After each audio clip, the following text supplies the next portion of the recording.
Hi there again. Now that I am finally getting caught back up to a lot of my backed up logs, I wanted to start moving forward on some of my projects as I'm advancing on some of them. Going back to the Open Media Vault, um, what I'm going to do today is start creating some logs as I move my SickBeard and Saab NZBD to moving that off of my main Windows PC over to the Open Media Vault network attached storage server, um, just so that I can get it off my main PC if I've got to do anything, restart, whatnot, like now where I'm recording off of it. And I do have somebody that is streaming off of my Subsonic site, which is also being run by this computer, just to help some of the overhead, take some of the overhead off, move it over to a PC that's going to be running constantly. For the last couple of weeks, I've had nearly no problems with the the NAS server, and so now, except for today, I had a minor glitch. Quick recovery brought it right back up. So now I found a good site on how I can start migrating some of those my video streaming and recording software that needs to be up all the time over to a PC that will be up all the time. So the site that I have found, it's called the KnishmanWordPress.com, and his guides to SickBeard, Saab NZBD, shows how to install it onto Open Media Vault. Now he utilized VirtualBox. It works just the same. I did run a quick test and I didn't see any problems. And as you can see here, I already have Open Media Vault running. And as you can see, I just came home a little while ago and had to restart it, but as of yesterday, it was up by 15 days without any problems. So since that is up and running, I do have SSH enabled so that I can go ahead and remote into it and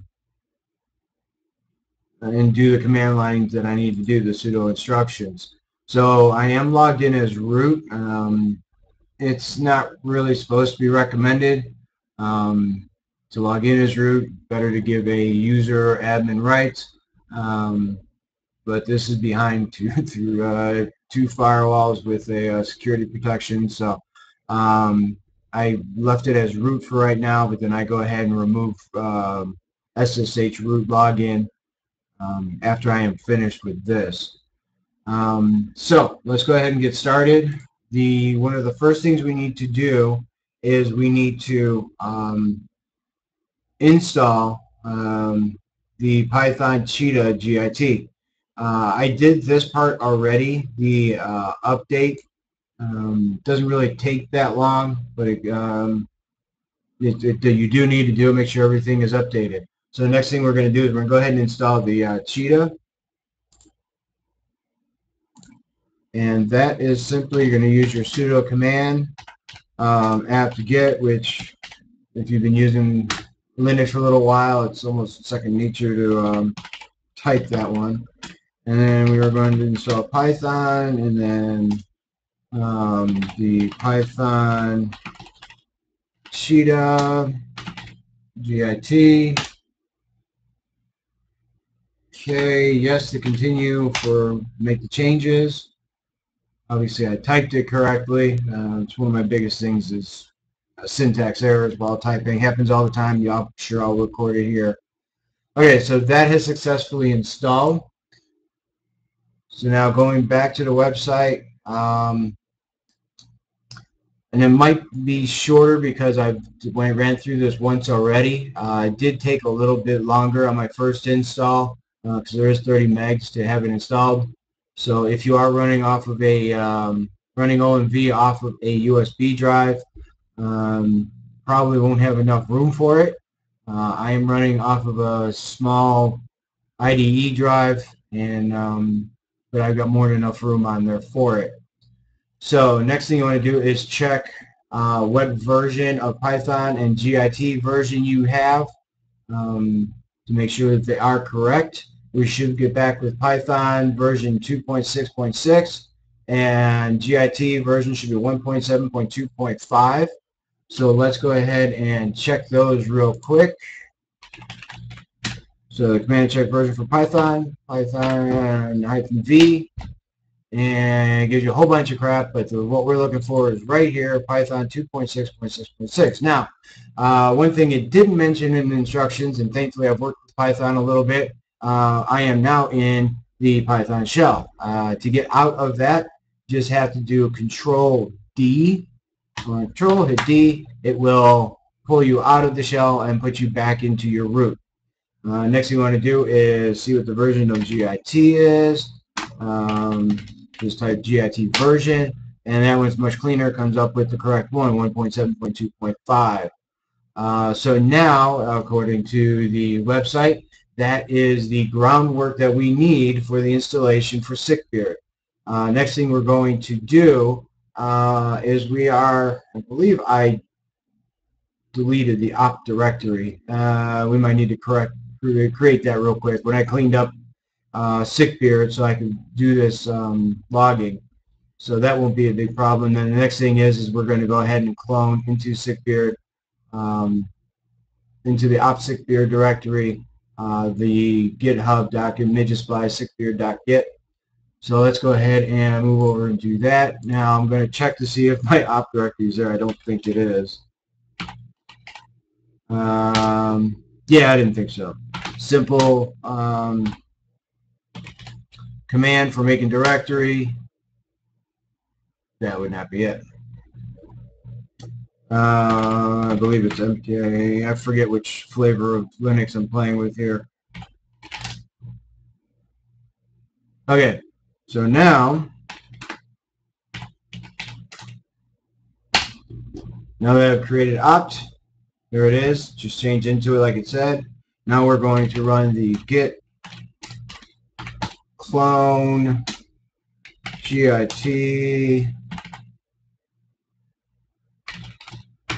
github.com/midgetspy. Love these names.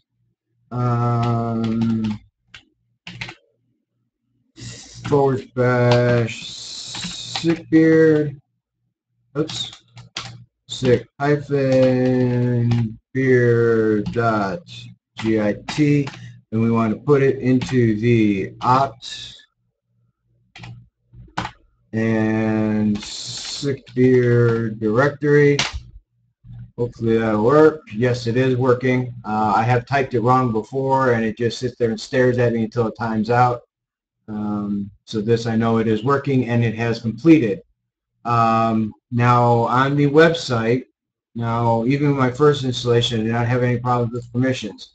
But this person did. He had some problems, and well, I don't have problems with permissions because I'm in as root. Whereas this one did, and he goes through a quick explanation on how to give you the user access, the access rights to what user you are logged in as. So now that we're obviously installed, it did not have any errors. We are going to go ahead and clone. Actually, no, we're done. That's it. It's actually, the install is complete, and I will show you. So now we're going to go to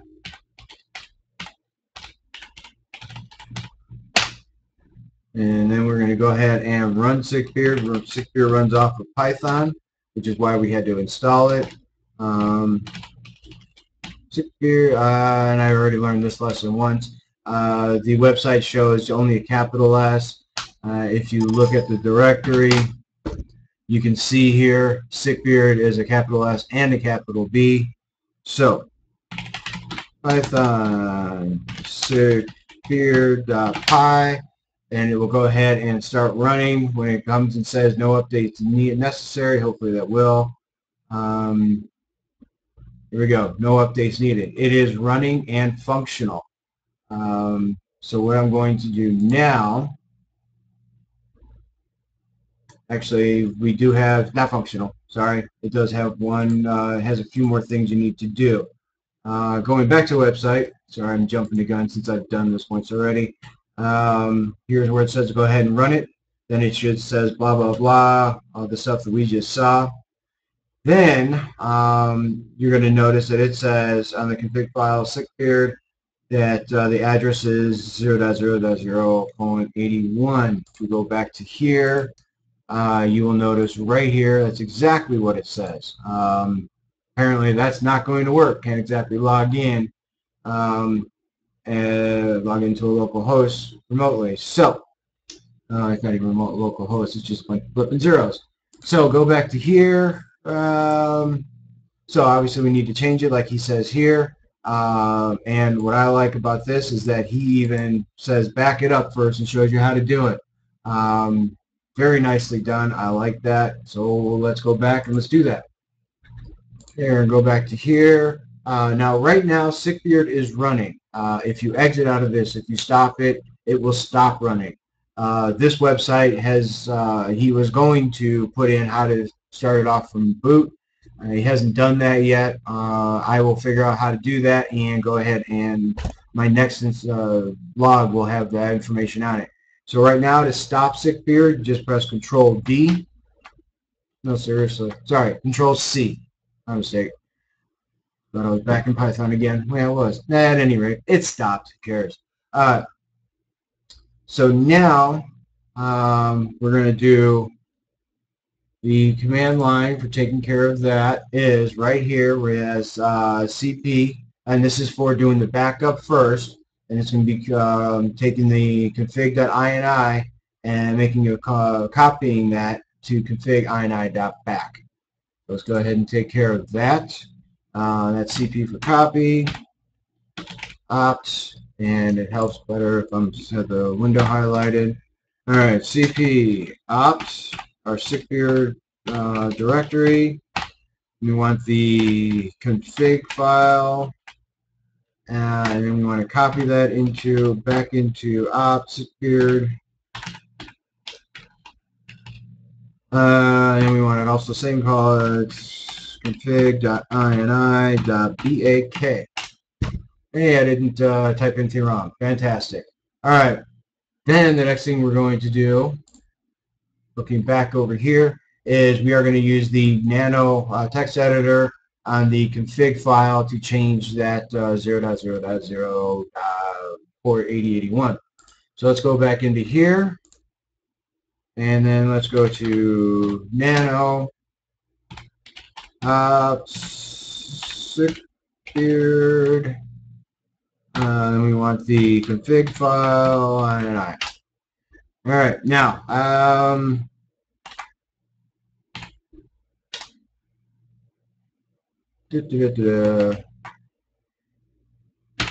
want to show you something here real quick. Just in case you're not used to using the nano text editor, if you type it wrong, like I do quite often, and you get a blank file, don't think that your config file is not there. Look for this here. If it says new file, just exit right away. You're holding on the Control X. It won't save anything. If you accidentally started typing something and it says, do you want to save? Just press N for no, and it'll exit you right out. All right, so we're going to go ahead and actually go back into the config file. This config file is quite long.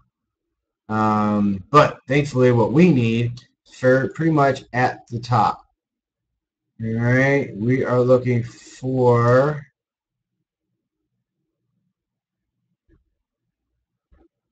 I thought it was pretty much at the top here, where it declares that 0.0. I'm going to open this up just a little bit so I can find it.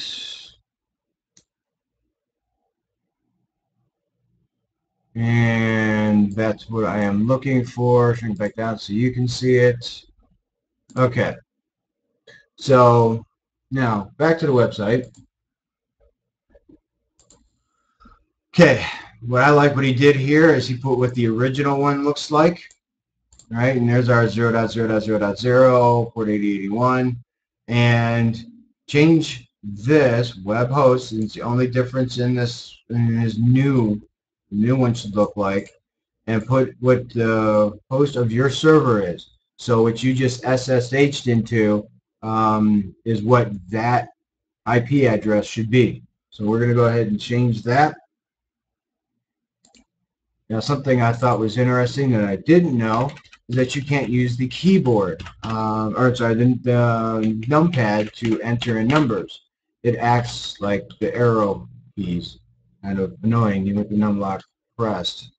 And as you can see, it messes everything up. All right, so we're going to go ahead and type it in this way. IP for mine is something nice and simple. There we go. Now to save it, just like exiting out of a new file, Control X. Of course, this time we want to save our changes. We're going to hit Y for yes. It's going to ask you what do you want to change the name to. It'll default to what you opened it up as. Just hit enter, and there we go. Changes are made. Now we'll go ahead and run that just like the website says. I don't think I'm jumping ahead on anything here. Python SickBeard, don't forget the capital B, .py. It'll run again. It'll query that INI file and start running. Notice up here it now has what that your IP address is now set up to. So if we take this, right, take this whole string right here, all right, we are now going to go open up a new window here, type in the IP address, and let's see, I know my window's a little bit awkward here. So right here we're going to, right, yeah, sorry, port 8081. And there we go. It has started. It has all the default options on it. So now is when you enter in, you go into your config and start adjusting this to do, start adjusting this to the settings that you need so that you can start pulling down shows.